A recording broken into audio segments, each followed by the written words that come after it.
உங்களை எத்தனை பேருக்கு இந்த உண்மை தெரியும்? அதுதான் உலகத்தோட 7 அதிசயங்கள்ல ஒன்னான சீன பெருஞ்சுவர் விண்வெளியிலிருந்து பார்த்தா கூட தெரியும்னு நம்ம எல்லாருக்கும் மேக்சிமம் பேருக்கு தெரிஞ்சிருக்கும். இது ஸ்கூல்ல, புக்ல, டிவியில், ரேடியோல எல்லா தரப்புலையும் சொன்னதால நம்ம இது 100% உண்மைன்னு நம்பிட்டு இருக்கோம். ஆனா உண்மையில வரலாறும் அறிவியலும் கொஞ்சம் புரட்டி பார்த்தா இது முழுக்கவே தவறான கருத்து தான். இந்த தவறான உண்மை 18ஆம் நூற்றாண்டுல இங்கிலாந்து எழுத்தாளர் ஒருவர் புத்தகம் எழுதினதிலிருந்து துவங்கிச்சு. அவர் இவ்வளவு பெரிய தூரத்துக்கு இருக்கிற பெரிய சுவர் விண்வெளியிலிருந்து பார்த்தாலும் தெரியும் போலன்னு அவரே ஒரு சந்தேகத்தோட எழுதியத மக்கள் பல வருஷங்களா உண்மையா நம்பிட்டு இருந்தாங்க. ஆனா உண்மையை பார்த்தா சீன பெருஞ்சுவர் இருக்கும், கல் நிறமும் அதை சுத்தி இருக்கிறோம் நிலப்பரப்போட நிறமும் ஒரே மாதிரி கலந்திருக்கும். மேல விண்வெளியில இருந்து பார்க்கிறவங்க கண்ணுக்கு ஒரு மெல்லிய கோடு கூட தெரியாது. நீளம் கிலோமீட்டர்களா இருந்தாலும் அகலம் ஒரு சாதாரண சாலை மாதிரி தான்.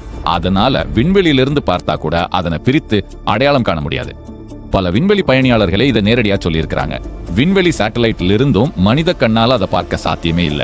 சில நேரம் ஜூம் பண்ணி பார்த்தாலும், நேரம் மாத்தி போட்டாலும் ஒரு மெல்லிய கோடு மாதிரி மட்டும் தான் தெரியும். அது கூட தெளிவான சுவர் மாதிரி இருக்காது.